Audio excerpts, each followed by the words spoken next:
when people are like watching like old cartoons or whatever, or like old TV shows that have very outdated ways of thinking, but like are still like entertaining in their own merit and stuff like that. Like I don't know, it's really hard to gauge. Like it's like what should you let slide and what should you like. Because it's not like it was offensive at the time. But like knowing what we know now and like knowing that we like not saying knowing what we know now, we always kind of knew the information that we've always known. But it's just like the mindset, the perspective's changed. We're I feel like we're always becoming more open as a society, which is a good thing. And everyone is continuously. I'd like to think so, at least. We're continuously getting to a point where people have equal standing. We're not there yet, obviously, but like I'm saying, we're continually getting there, slowly but surely, and that's a good thing. I don't think that's a given, though. I mean, I don't think that by the very nature of like existence of a society is going to happen. No. Yeah, for sure. I'm saying like things are getting better. And all those old cartoons and TV shows that like don't reflect that. But like are still good and are still like groundbreaking, entertaining and stuff like that.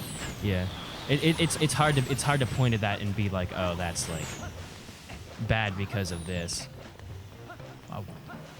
No, yeah. There are some instances where that is true. There are blatantly racist and like sexist things out there that were racist and sexist even in the time frame they came out. And it's just that racism and sexism was accepted at the time, rather than like. It's like there are products that are like very bad that didn't age well. I'll say, because I'm not sure if they were bad or good when they came out. I don't know. I wasn't there when they came out. But like looking back on it now, they are not very entertaining and bad because they didn't age well because of the overwhelming racial and like racist and like sexual.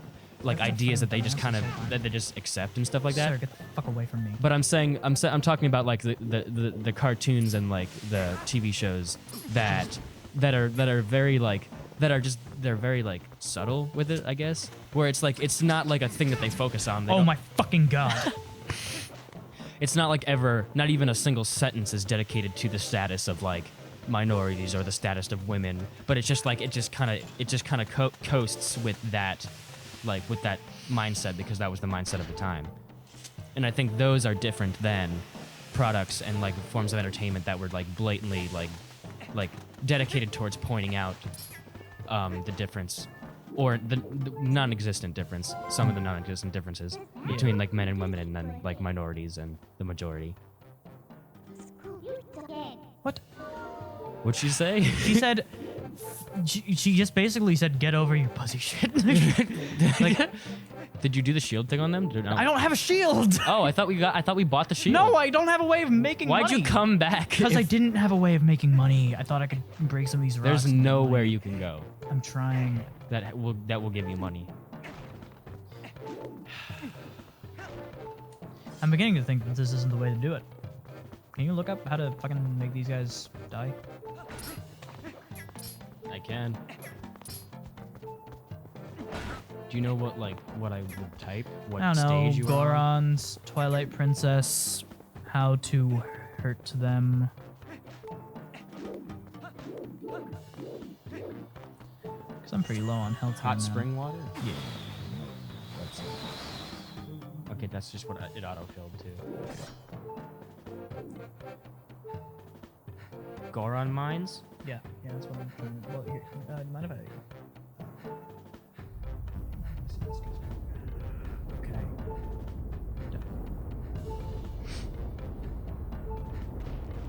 I was trying to think of a good example, but I think Chowder is a good example because I was watching that recently, and I think Chowder is a good cartoon.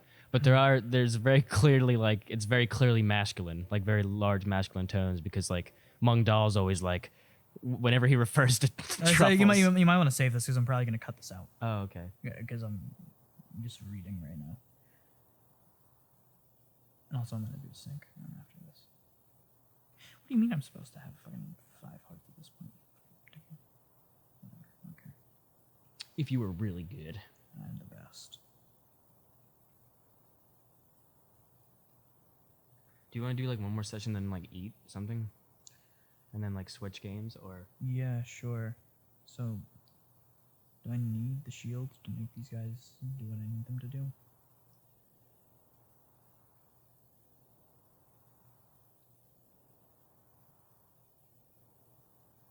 do you know?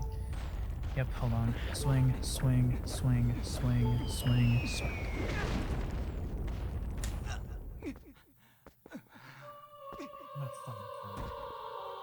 I'm gonna just throw up right now. Wait, were meteors always falling? Yeah. Because it seems like they weren't falling. Well, like, no, they were not always falling. No.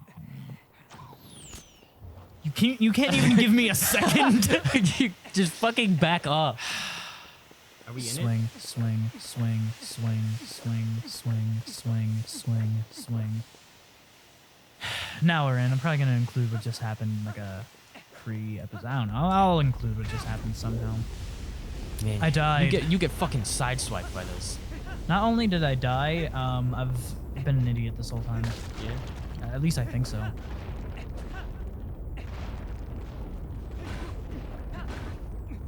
Yeah, but anyway, I think Chowder is a good cartoon, which exemplifies what I was talking in the last episode, because I think Chowder is a really good cartoon, but obviously there's like heavy. I'm not an idiot. Obviously, Mung Dal is a very masculine, like it's like there's a lot of like, oh, we're men and this is what we do, and they're women and this is what they do, kind of thing in Chowder. Yeah. But I think that more so just kind of reflects the character of Mung Dal and makes him like a character, Yeah. as opposed to like really pushing like any agenda or anything like that. But yeah, Yeah, I can agree because with like that. because Mung Dal's whenever he talks to Truffles, he's like, woman, you. And it's like- whatever, you don't get here right now. yeah. And then again, there are also many examples of Truffles being the alpha. Yeah. So like, yeah, it's like it's kind of both sides of the coin. But yeah, Yeah, no, I Chowder is so good. I love Chowder. You take the moon, and you take the moon, and you take the moon. I and haven't you watched it take in a the moon. long time. I'd like to. Honestly, I've been thinking about just going back and watching a whole bunch of old cartoons, like Yeah. Adventure Time. Yeah, last time we watched it, you were pretty out of it.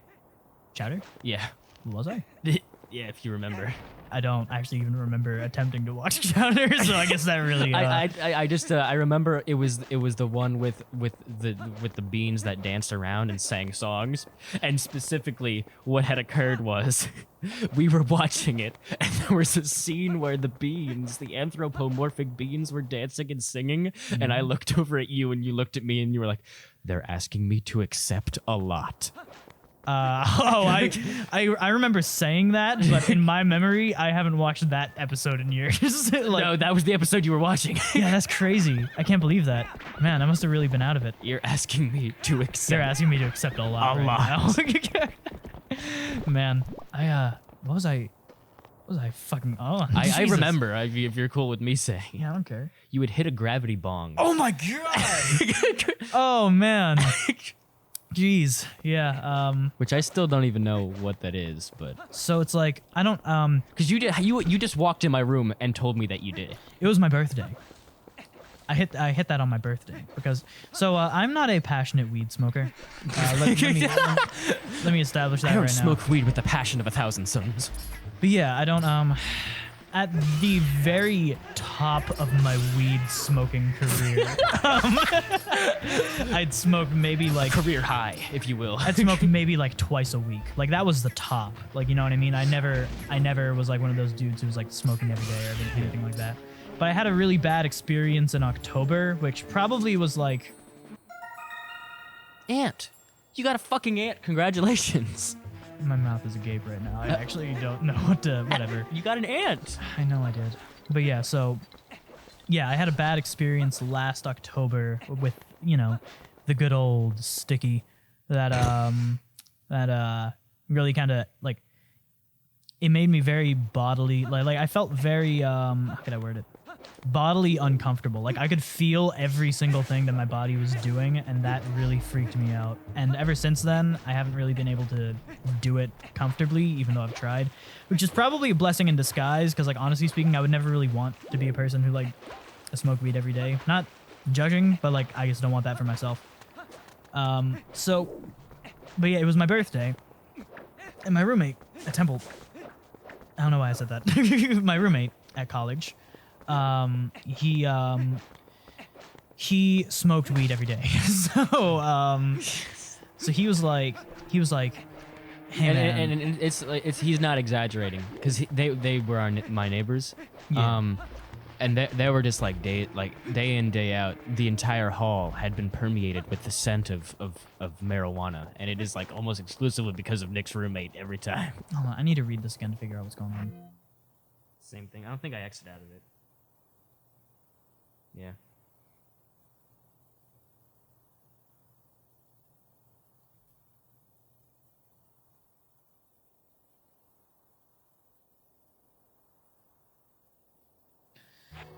Okay, that was dumb.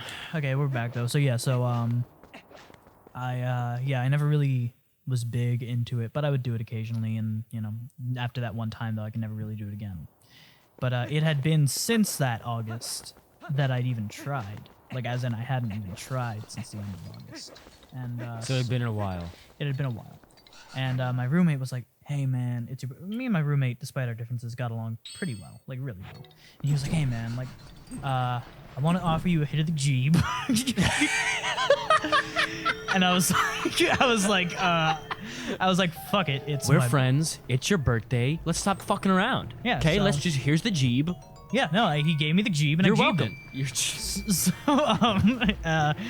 And yeah, so now for those of you who do not know what a gravity bong is, allow me to explain. So basically what happens is, as far as my elementary understanding of weed and weed processes goes, basically speaking, so you will, I need to wait until morning again. Why are there you pictures of the serious? baby? Because she runs the store now. I missed that. I must have missed that. You did. The baby took over the general store. I have summoned the gods. I have summoned the gods. They're taking over the economy of the small town. Soon I will rule it as its one and true superior. So basically, a jeeb, what happens is this. So you have like a water bottle, right? And you do that thing where I don't have the utmost understanding You of do it. that thing. Well, no. So you cut out the bottom of it, right? Okay. And I might be totally wrong. I'm just saying it how I remember it. So sorry to you people who are really Weed into aficionados. Weed. Yeah. Yeah. But so here's how I remember. If we're it. not doing it justice. Basically, you cut out the bottom of a water bottle or any other really container like that, right? Yeah. And then you do a thing where like I guess shook. I don't know what happened. But yeah, so and like Are you waiting for something? waiting for it to be morning. Oh. So yeah. You basically kind of like you'll cut a hole into the bottle then up top as well, and then put in like a chamber or something like that so that you can like cause the weed to create smoke. But you'll keep the lid on the bottle so that it'll put smoke up the whole bottle. And you have the bottom of it where you cut that hole. Yeah. You have the bottom of it so that it's slightly in the water, Okay. right? Oh god. And what happens is you allow basically the space created by the top of the water and then the bottle to fill up with smoke. And then you open the lid and inhale it all as you're pushing down on the bottle so that the precipice of the water is pushing up the smoke into your lungs. So basically, you're getting a whole fucking ton of weed. Yeah, the only thing I knew about it was that it is like, it literally gets you fucked up instantly. Yeah, like Matt did like 4 hits of this thing somehow. I did 1. Like, Yeah, I remember because it was the same night that I asked, because I knew that you were as fucked up as you were, and I was like, this will be funny. So I was like, hey Nick, can you... Okay, well, save this for after I explain. Wait, was I done with that story, basically? Was I? Because that one's long. I'm pretty sure. Why did I start I explaining already what he said the was? chowder thing. I said the chowder thing. Why did I start Because explaining I what he talked was? about chowder as like an animation with Oh, yeah. with the No, masculinity you're and right. stuff, and You then can- yeah, it go moved on to a memory I have where you were really fucked up watching chowder and you Yeah, really that's got scared. Yeah, and then I was very scared. and then yeah. So then that night I was like, Nick's fucked up. This will be funny because it's something I will think is funny. And I was like, Nick, can you please summarize the plot of Naruto to me? Which was genius. Well, I only remember one thing. Well, that I you said. remember the funniest thing about I it. remember the funniest thing Because about Nick was really getting into it. it. Yeah, it was. He was like, this kid Naruto, he's not really good at first. He can't really do a whole lot of things. But so the one thing I really passionately remember was like, I was like, and there's this girl named Sakura, and like you've got to understand like one thing about her is that like she's never gonna do anything, and she's a main character. You went on like a 10-minute tangent, no longer summarizing Naruto, but shitting on Sakura the exact. He's like, if you have one takeaway, I want you to know that Sakura never becomes helpful. You would think that like at first it makes sense, but then eventually like she would have to accomplish something. Yeah. But she doesn't. And I remember specifically I said something along the lines of like, they put her in the same categories and situations as Naruto and Sasuke, the main characters, but she does less than anyone else ever does. But yeah, so that was the story of the Gibening, Yeah. which is pretty wild. And I think I've actually smoked weed only one time since, and that was in California. Where I tried again because I went out to visit my friend in California, and I was kind of getting nervous, you know. And my friend comes over to me, pats me on the shoulder. He's like, "Hey, Nick, man, you okay?" And I recoil immediately, and I'm like, "Gabe, do not touch me. I feel like I'm turning into a black hole." Oh my god. Like I'm a different man on weed. Which is kind of why I'm pretty content not Weeding. yeah. Not being an avid weeder. Yeah. It's weird because like I'll tell people like I wish I could still smoke weed. Like I wish I could still gain some enjoyment from it, but like I guess can't. Probably for the better.